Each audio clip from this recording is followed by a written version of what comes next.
আসসালামু আলাইকুম বন্ধুরা, কেমন আছেন? আশা করি সবাই ভালো আছেন। বন্ধুরা, আজকে যে বিষয়টি নিয়ে আলোচনা করব এটি অত্যন্ত গুরুত্বপূর্ণ একটি বিষয়। যেমন ধরেন, নাম্বারহীন একটি মাইক্রোবাস বেয়ারিশ হিসেবে থানায় আটক বা জব্দ করা হলো। মাইক্রোবাসটি নিষ্পত্তি করার পদ্ধতিটা কি, অর্থাৎ কিভাবে পাবলিক পেতে পারে আর কিভাবে পুলিশ অফিসার এই বিষয় নিয়ে নিষ্পত্তি করতে পারেন বা কার মাধ্যমে নিষ্পত্তি হতে পারে, এই ছোট্ট একটি ভিডিও নিয়ে আপনাদের সামনে হাজির হয়েছি। আশা করি ভিডিওটি আপনাদের অনেক উপকার আসবে। সবাই ভিডিওটি দেখবেন এবং লাইক দিয়ে দেবেন।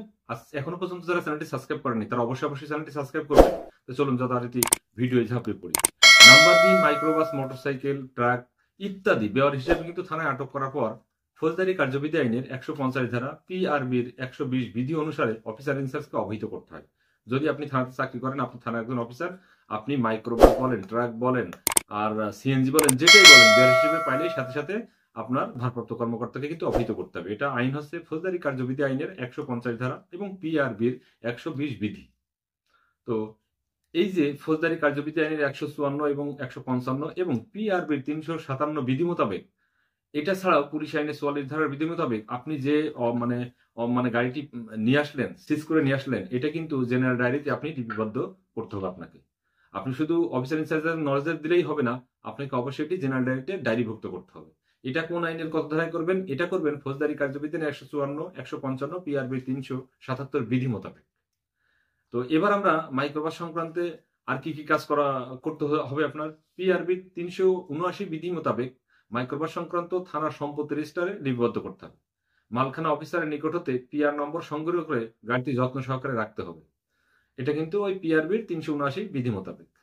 নম্বরবিহীন মাইক্রোবাস সংক্রান্তে আইনানুগ ব্যবস্থা গ্রহণের জন্য ফৌজদারি কার্যবিধি আইনের ৫২৩-এর ক্লোজ ১ উপধারা মোতাবেক সংশ্লিষ্ট ম্যাজিস্ট্রেটকে অবহিত করতে হবে। কারণ আসলে এই সকলগুলো পুলিশরা আপনার এটা ডিসপোজাব দিতে পারে না। এটা আদালত থেকে ডিসপোজাব আসে আর আদালতের ম্যাজিস্ট্রেটের কাছ থেকে ডিসপোজাব গুলো আসে। এটা কোন আইনের কত ধারা? ওই যে বললাম, ফৌজদারি কার্যবিধি আইনের ৫২৩ ক্লোজ ১ এবং পিআরবির ২৫১ বিধি। এবার পুলিশ অফিসার ম্যাজিস্ট্রেটের নিকট হতে ক্ষমতাপ্রাপ্ত বা ক্ষমতাপত্র নিয়ে মাইক্রোবাসটির চ্যাসিস নম্বর এবং ইঞ্জিন নম্বর পরিবর্তন হয়েছে কিনা তা যাচাই বাছাই করার জন্য ফরেনসিক বিভাগ সিআইডি ঢাকার বরাবরে আবেদন করবেন।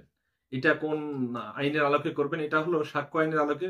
সাক্ষ্য আইনের ৪৫ ধারা এবং পিআরবির ২৯৭ বিধি মোতাবেক এই কাজটি করবেন। ফরেনসিক বিভাগ সিআইডি ঢাকার মতো মানে জব্দকৃত মাইক্রোবাসটি রেজিস্ট্রেশন করা আছে কিনা এটা যাচাই করার জন্য এর যে সংগৃহীত চ্যাসিস নম্বর এবং ইঞ্জিন নম্বর এই দুটো উল্লেখ করে আপনার বিআরটিএ বরাবর আবেদন করবেন। এটাও কিন্তু ওই সাক্ষ্য আইনের আলোকে আবেদন করবেন। এটা হলো সাক্ষ্য আইনের ৪৫ ধারা এবং পিআরবির ২৯৭ বিধি। এবার এই নম্বরবিহীন মাইক্রোবাসটির প্রকৃত মালিক পাওয়া গেলে, যদি মালিক পাওয়া যায়, তাহলে ম্যাজিস্ট্রেট অনুমতিক্রমে জিম্মানামার মাধ্যমে বিষয়টি ডায়েরিভুক্ত করে হস্তান্তর করতে হবে। অনেক সময় দেখা যাচ্ছে যে আদালতে যায়, ঠিক আদালত থেকে সমস্যাটি সমাধান হয়ে আসে বা ডিসাইড হয়ে আসে, কিন্তু মাল কিন্তু হয় থানার মালখানায় থাকে অথবা কোর্টের মালখানায় থাকে। এটা এই জন্য ওই কোর্ট থেকে ডিসিশন আসার পরে এখান থেকে বুঝাই দিতে হবে। ফৌজদারি কার্যবিধানের ৫২৩-এর ক্লোজ ১ উপধারা, নাম্বারবিহীন মাইক্রোবাসটির মালিক যদি পাওয়া না যায় সেক্ষেত্রে কি করতে হবে, বা নাম্বারবিহীন মাইক্রোবাসটির মালিক না পাওয়া যায় সেই ক্ষেত্রে প্রকৃতপক্ষে যেটা করতে হবে সেটা হচ্ছে যে দৈনিক জাতীয় পত্রিকায় বিজ্ঞাপন দিতে হবে। এটা হচ্ছে ফৌজদারি কার্যবিধি আইনের ৫২৩-এর ক্লোজ ২ ধারা, পুলিশ আইনের ২৫ এবং ২৬ ধারা। পত্রিকায় বিজ্ঞাপন দেওয়ার পরও যদি দাবিদার বা মালিক পাওয়া না যায় সেই ক্ষেত্রে গাড়িটি নিলামে বিক্রয় করে বিক্রয়লব্ধ অর্থ চালানের মাধ্যমে সরকারি কোষাগারে কিন্তু জমা দিতে হবে। এটা কোন আইনের কত ধারা? এটা ফৌজদারি কার্যবিধি আইনের ৫২৪ ধারা এবং পুলিশ আইনের ২৭ ধারা। তো এটাই ছিল আমাদের আজকের আলোচনা। আশা করি ভিডিওটি আপনাদের অনেক উপকার আসবে। চ্যানেলের সঙ্গেই থাকবেন, লাইক দিয়ে দেবেন এবং সকলের সাথে শেয়ার করবেন। তো এটাই ছিল আজকের আলোচনা। আশা করি ভিডিওটি আপনাদের অনেক উপকার আসবে। ধন্যবাদ সকলকে।